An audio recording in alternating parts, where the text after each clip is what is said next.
다 같이 한 마음으로 마가복음 4장 30절의 말씀 같이 합독해 보도록 하겠습니다.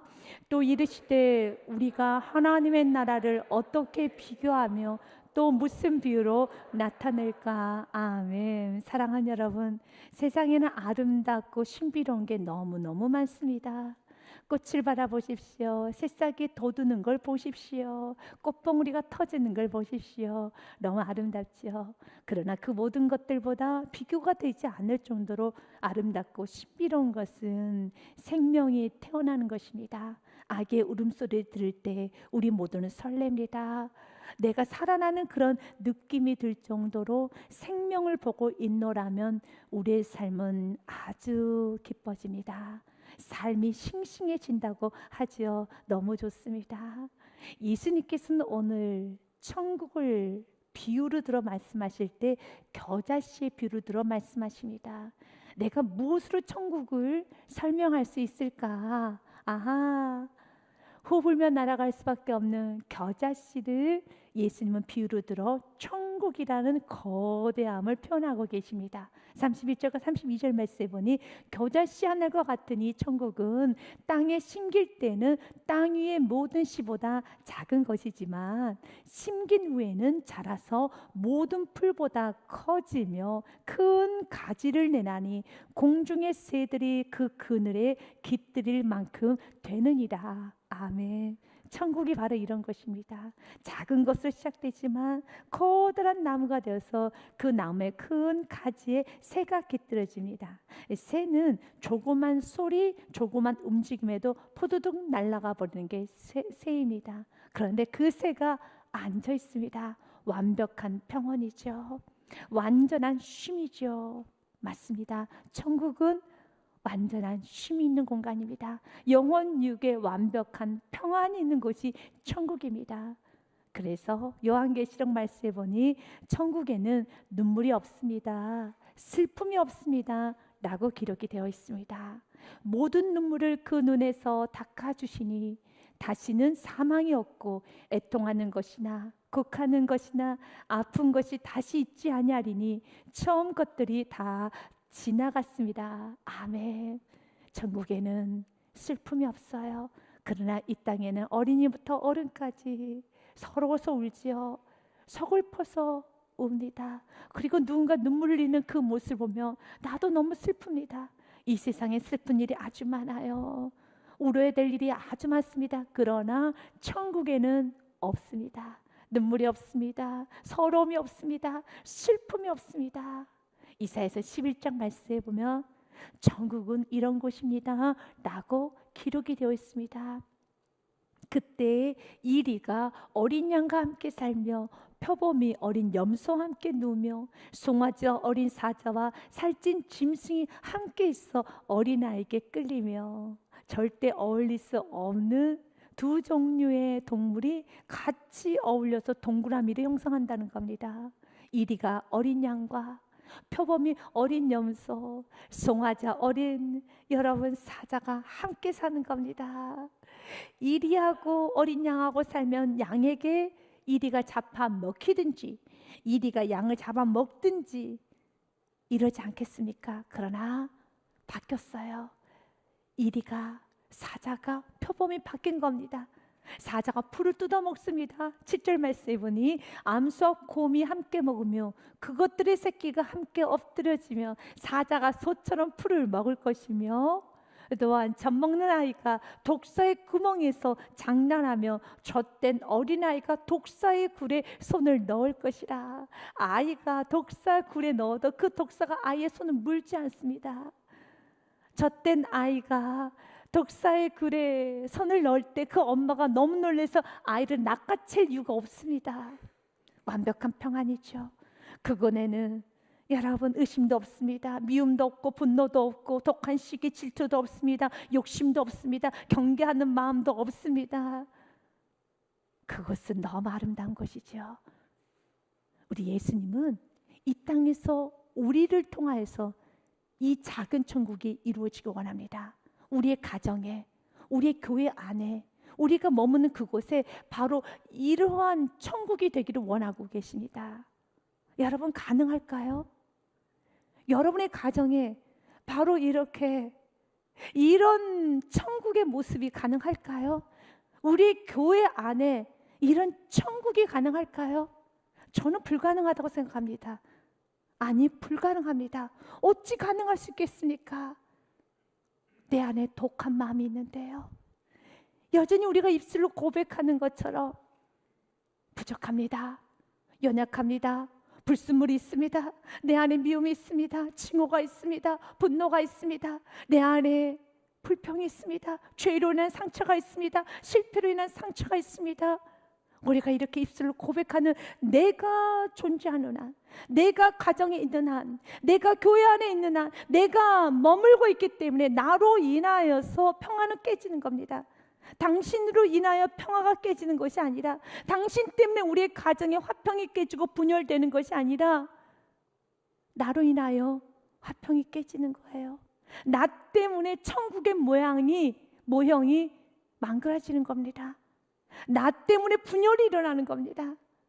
사랑하는 여러분, 인정하셔야 합니다. 우리가 입술로 고백하듯이 나의 부족함을 안다라면, 나의 모함이 있으면 안다라면, 내가 머무는 한 평화가 이루어질 수 없어요. 내가 머무는 한 천국의 모형은 이루어질 수는 없습니다.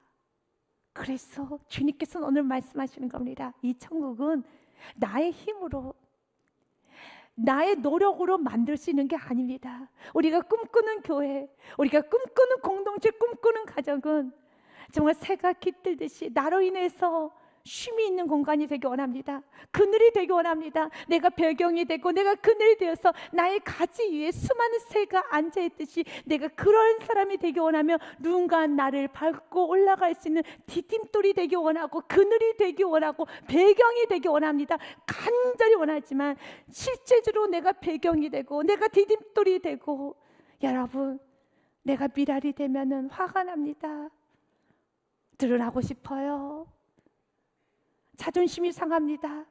미랄되는 거 원하지 않습니다. 배경되는 거 원하지 않습니다. 그늘되는 것도 원하지 않습니다. 내가 중심의 자리에 앉고 싶고, 내가 드러나고 싶고, 내가 왕이 되고 싶고, 내가 주인이 되고 싶은 마음이, 내 안에 독한 마음이 너무너무 많습니다. 그러나 천국은 그런 것이 아니거든요. 천국은 겨자씨가 땅속에 떨어져서 심겨져서 녹는 곳이 천국이라는 겁니다. 내가 녹아질 때 나무가 자라나요. 내가 녹아질 때 수많은 영혼들이 나로 인하여 쉼을 얻는 겁니다. 이거는 우리의 힘으로 할 수 없죠. 그래서 주님은 오늘 말씀하시는 겁니다. 씨를 심으라는 겁니다. 어떤 씨요? 생명의 씨. 생명은 땅을 뚫고 나오는 것입니다. 나는 땅을 뚫고 나올 수 없지만, 나는 녹아질 수도 없지만, 나는 죽을 수도 없지만, 그러나 생명이 있는 나는, 생명의 말씀을 붙잡고 있는 나는 녹아질 수 있습니다. 우리는 오늘 또 심겨줘야 됩니다. 생명의 말씀을 가슴에 품고 이제는 내가 심어줘야 되는 것입니다. 그래서 주님께서는 오늘 우리들에게 두 가지를 말합니다. 첫 번째는 인정을 하셔야 되는 겁니다. 예수님께서 이 땅에 오셨을 때는 죄인을 구원하시기 위해서 오셨어요. 우리 주님께서는 우리의 부족함을 채워주시기 위해서 오셨습니다. 내가 부족함을 알 때, 내가 인정할 때 우리는 변화가 될 수 있어요. 여러분의 지금 이 모습 그대로 살기 원하십니까? 이 모습 그대로 열매 맺기 원하십니까? 아닙니다. 목사님 정말 싫습니다. 나의 모습 변화되기 원합니다 라고 고백하시니까 맞습니다. 우리가 변화되어야 되겠죠.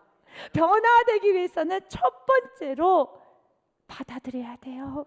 인정을 해야 되는 겁니다. 인정을 하면은, 주님, 나의 옛 모습대로 살기 싫습니다. 내가 변화되기 원합니다. 나도 바꿔지기 원합니다. 나도 새롭게 되어지기 원합니다 라고 이 말씀을 가슴에 품고 나는 땅속에서 죽어야 되는 겁니다. 난 땅속에서 심겨져야 되는 겁니다. 그럴 때 놀라운 열매가 맺어지는 것입니다. 인정은 너무 귀한 거예요. 요한일서 1장 말씀에 보면 주님은 이렇게 말을 합니다. 만일 우리가 우리의 죄를 자백하면 그는 미쁘시고 의로우사 우리 죄를 사하시며 우리를 모든 불의에서 깨끗하게 하실 것이요. 아멘. 우리의 부족함, 우리의 연약함, 우리의 모든 죄를 주님께서 다 깨끗하게 해주십니다. 그러나 전제 조건이 있어요. 자백입니다. 자백을 해야 되는 겁니다. 내가 죄인입니다. 주여, 내가 잘못했습니다. 자백을 해야 되는 겁니다.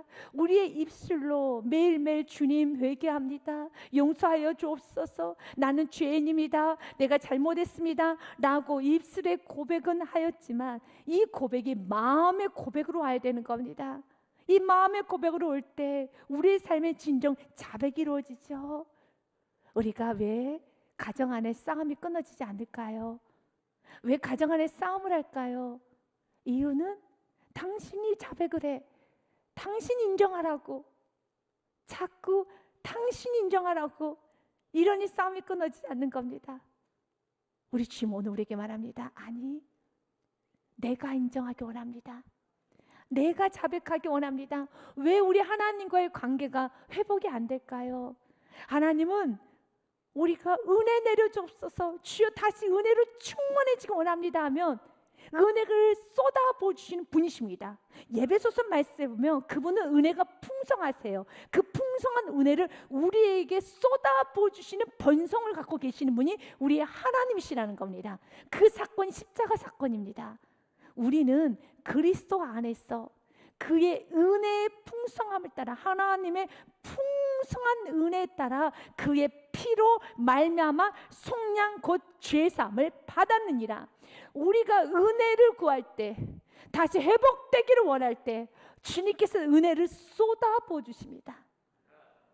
그런데 왜 우리가 은혜를 받지 못할까요? 왜 회복이 되지 못할까요? 자백을 안 해서 그래요. 인정하지 않아서 그렇습니다. 주님께서 우리의 기도 응답하시기 위해서 오늘 말씀을 통하여 쿡 찔러줬습니다. 그런데 쿡 찔러주시면 또 거부를 합니다. 주여 은혜 내려주옵소서, 내 영혼 회복되기 원합니다 라고 기도했을 때 주님께서 오늘도 말씀으로 나에게 찾아오셔서 쿡 찔러주십니다. 찔러주면 또 거부를 합니다. 인정하지 않습니다. 자백하지 않습니다. 마치 바리새인들처럼요. 요한복음 9장 말씀에 보면 예수님께서는 눈먼 소경의 눈을 띄워주셨습니다. 고침받은 소경은 예수님께 엎드려 절하며 예배합니다. 감사를 표현합니다. 그때 엎드려 예배하는 소경을 향하여, 그 주위에는 많은 사람들을 향하여 예수님 말씀하십니다. 예수님께서 이르시되 내가 심판하러 이 세상에 왔으니 보지 못하는 자들을 보게 하고 보는 자들은 맹인이 되게 하려 함이라 하시니. 맞습니다. 보지 못한다고 하는 자들의 눈을 띄워주신 분이 예수님이십니다. 누가복음 5장 말씀에도 이렇게 기록되었습니다. 인자가 온 것은, 예수님께서 대답하여 이르시되 건강한 자에게는 의사가 쓸데없고 병든 자에게라 쓸데가 있나니 내가 의인을 부르러 온 것이 아니라 나는 죄인을 불러 회개시키러 왔노라. 맞습니다. 예수님은 죄인을 구원하시기 위해서 왔습니다. 눈먼 나의 눈을 떠주시기 위해서 왔습니다. 여러분, 모난 나를 고쳐주시기 위해서 왔습니다. 오늘도 연약한 나를 세워주시기 위해서 오셨습니다. 그런데 예수님의 하신 말씀에 바리새인들이 뒤틀어졌습니다. 바로 눈이 떴다 하는 그 자는 맹인이 될 것이라는 말씀이 뒤틀어진 것입니다. 그래서 바리새인 중에 예수님과 함께 있던 자들이 이 말씀을 듣고 이르되 우리도 맹인인가 다시 되묻습니다. 그때 예수님 말씀하세요. 예수님께서 이르시되 너희가 맹인이 되었더라면 죄가 없으려니냐. 본다고 하니 너희 죄가 그대로 있느니라. 내가 본다고 하면, 내가 자백하지 아니하면, 내가 인정하지 아니하면 수많은 축복의 말씀은 나하고는 상관이 없게 되는 것입니다. 지금도 사단은 우리들에게 자백하지 못하도록, 인정하지 못하도록 끊임없이 유혹합니다. 변명하게 합니다. 핑계하게 합니다. 합리하게 합니다. 사랑하는 여러분, 너무 멀리 갔다 할지라도 성령님께서 말씀을 통해서 너의 삶은 잘못됐다라고 쿡 찔러 주었다라면 그때 그 말씀을 그대로 가슴에 품고 심으면 되는 겁니다. 그러면 놀랍게 열매가 맺어집니다. 주님께서 하여 주시는 것입니다. 존 스토트 목사님께서 너의 죄를 고백하여라라는 책을 쓰셨습니다. 그 책의 내용 중에 이런 내용이 있습니다. 죄는 참 불쾌한 사실이다. 그러나 그것을 무시해서도 안 되고 비웃어서도 안 된다. 오히려 우리는 죄에 정직하게 직면해야 한다. 기독교야말로 죄에 대한 치료책을 제시해 줄 유일한 종교이다. 그리고 이 치료책을 누리는 길은 병을 부정하는 것이 아니라 그것을 고백하는 것이다. 맞습니다. 부정하면 죄사함을 못 받습니다. 고백하는 것입니다. 여러분, 죄를 내 가슴에 품으면 건강이 상해요. 영혼이 무너지게 되어 있습니다. 시편의 말씀도 이렇게 기록이 되어 있지요. 내가 입을 열지 아니할 때 종일 신음함으로 내 뼈가 쇠하였도다. 맞습니다. 우리의 영혼력은 무너지게 됩니다. 조금 더 인용하도록 하겠습니다. 사람들은 죄에 집중하는 것은 건강에 매우 좋지 않은 것이다. 이는 죄책감에 시달리는 신경증 환자의 숫자만 늘릴 뿐이다 라고 말한다. 그러나 나는 그렇게 생각하지 않는다. 진실한 고백, 즉 하나님 앞에서 죄를 솔직하게 부끄러워하며 드러내는 것을 건강과 거리가 멀기는커녕 영적 건강에 꼭 필요한 조건이다.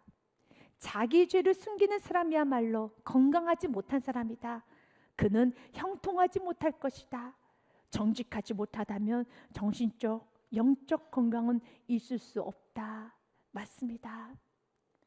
죄를 품으면 영적으로나 정신적으로나 육체적으로 건강하지 못합니다. 무너집니다. 주님은 우리의 삶이 점점 더 변화되게 원하고 아름다워지게 원하며 우리가 머무는 그것이 천국이 되길 원합니다.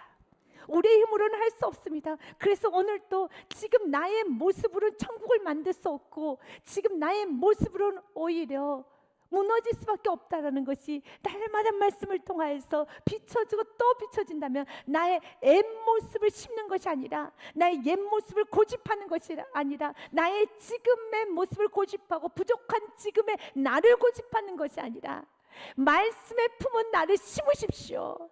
말씀에 붙들린 나를 심으십시오. 그 말씀을 심으시길 바라겠습니다. 주님께서 오늘 우리에게 너무 놀라운 말씀 허락하여 주십니다. 천국은 겨자씨와 같아. 그러나 그 겨자씨를 심으면 놀랍게 하나님께서 나무가 되게 하여 주시고 그 나무에 큰 가지가 새들이 깃들이는 완벽한 안식과 쉼이 있는 그 아름다운 공동체는 주님이 만드시는 겁니다. 그래서 우리는 오늘 또 심어야 되겠습니다. 그래서 두 번째는 심는 것입니다. 여러분 심기를 두려워하지 마십시오. 심으면 자라게 하신 분은 주님이십니다. 우리가 심을 때 내가 자랄 수 있을까?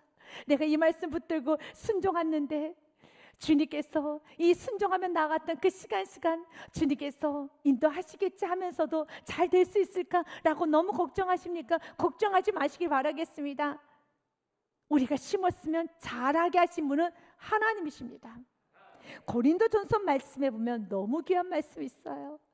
우리의 모든 심령에게 우리가 오늘도 심어야 되는 이유, 우리는 마음껏 심고 마음껏 나의 옛 모습은 다 벗어버리고 마음껏 심으면 되는 것입니다. 누가 자라게 하십니까? 하나님이 자라게 하십니다.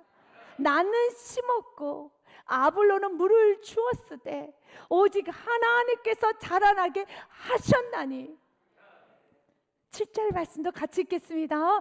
그런즉 심는 이나 물 주는 이는 아무것도 아니로되 오직 자라게 하시는 이는 하나님 뿐이로다. 아멘.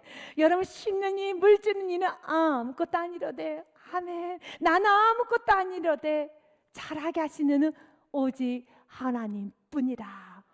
그래서 심으면 되는 것입니다. 주님께서는 우리의 작은 겨자씨 같은 인생에 오늘도 심기 원합니다. 여러분의 과거를 되돌아보십시오. 지금 여러분의 모습을 보십시오. 부족하다라면 새로운 이 말씀을 붙잡고 마음껏 심으시길 바라겠습니다. 여러분, 죄는 대가가 따라요. 엎질러진 물을 다시 주워 담을 수 없는 것처럼, 찢어진 종이를 다시 붙인다고 하여도 흔적이 남는 것처럼, 깨진 그릇도 접착제 흔적이 남는 것처럼, 인생의 잘못을 했다라면, 인생이 모났다라면 흔적이 있어요. 중고는 중고일 뿐입니다. 여러분, 재활용은 재활용이지 새 것은 아닙니다. 그런데 예수 안에는 재활용이 없어요. 예수 안에는 구제가 없습니다. 예수 안에는 여러분 흔적이 없이 주님 우리에게 말합니다. 새로운 피조물로 만들 것이란다. 하나님 온천지 만물을 창조하셨죠. 이 창조자 하나님께서 우리에게 말합니다. 우리가 날마다 말씀을 심을 때 그 말씀을 가지고 나아갈 때 주님께서 약속하십니다. 새로운 피조물로 만들어주겠다고 약속하여 주십니다. 우리의 인생을 덕지덕지 붙일 필요가 없어요. 그래서 우리의 인생을 가리기 위해서, 포장하기 위해서, 내가 험하게 살았던 시간, 내가 부족했던 시간을 우리가 가리기 위해서 노력하는 것은 헛수고이고 지혜롭지 못한 방법입니다. 그러면 목사님 어떻게 해요? 이대로 살아야 돼요? 아니요, 이대로 살면 안 되는 겁니다. 고린도후서 5장 17절의 말씀을 붙잡고 심으십시오. 주님 우리에게 약속하셨습니다. 그런즉 누구든지 그리스도 예수 안에 있으면 새로운 피조물이라. 이전 것은 지나갔으니 보라 새 것이 되었도다. 이 말씀 붙잡고 심으십시오. 이 말씀 붙잡고 심으시길 바라겠습니다. 17절의 말씀은 너무 귀해서 한 단어 한 단어에 아멘으로 응답하기 원합니다. 누구든지입니다. 죄 있는 자나 무너진 자나 깨진 자나 누구든지 주님께 오면 새로운 피조물이 되는 것입니다. 심으시길 바라겠습니다. 누구든지를 믿으십니까? 아멘. 그리스도 안에 있으면 아멘. 새로운 피조물이라 아멘. 이전 것은 지나갔으니 아멘. 보라 새 것이 되었도다. 아멘. 아멘만 하시길 바라겠습니다. 우리가 심으면 누가 자라게 하십니까? 심으면 누가 자라게 하십니까? 하나님이 자라게 하십니다. 우리 고린도전서의 말씀을 다시 한번 선포하며 나아가기 원합니다. 자라게 하시는 분은 오직 하나님 뿐이라. 아멘. 우리 말씀 보겠습니다. 고린도전서의 말씀 다시 한번 읽겠습니다. 우리 고린도전서의 말씀 3장 6절과 7절 말씀. 나는 심었고 아볼로는 물을 주었으되 오직 하나님께서 자라나게 하셨나니. 3장 7절 말씀도 우리 믿음으로 하나님이 자라게 하십니다.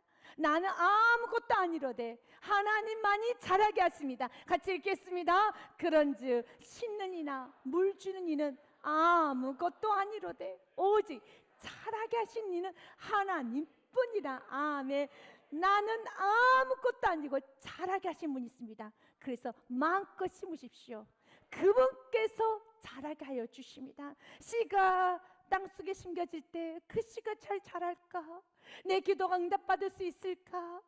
정말 열매를 맺을 수 있을까? 여러분 걱정 많지요? 그래서 시편의 말씀처럼 울며 씨를 뿌리기도 합니다. 그러나 반드시 기쁨으로 단을 거두게 됩니다. 눈물로 흘리며 씨를 뿌리는 자는 기쁨으로 거두리로다. 울며 씨를 뿌리러 나가는 자는 반드시 기쁨으로 그 곡식단을 가지고 돌아오리로다. 아멘. 반드시 주님께서 자라게 하여 주십니다. 씨는 생명이 있기 때문에, 생명이 있는 씨는, 말씀을 붙들고 했던 기도는, 말씀에 붙잡혀서 했던 그 작은 순종은 여러분 그 씨보다 60만 배나 더 무거웠던 그 땅의 무게를 뚫고 나오는 것처럼 씨는 생명이 있기 때문에 나의 작은 기도, 이 씨가 나무가 되기까지 우리는 그 과정을 볼 수 없어요. 그 땅속을 들여다볼 수가 없어요. 이것이 하나님의 법칙입니다. 땅 속에 있는 그 씨가 도대체 살아있는 거야, 죽은 거야? 그 씨가 눈에 보이지도 않습니다. 콕 박혀 땅 속에 들어가 있죠. 그러나 그 씨는 생명이 있기 때문에, 그 씨는 생명이 있기 때문에 반드시 기쁨으로 단을 거두리로다. 반드시 우리가 심으면, 믿음으로 심고 말씀 붙잡고 기도하였고 말씀 붙잡고 순종하였다면 반드시 거둡니다. 반드시 자라서 나무가 됩니다.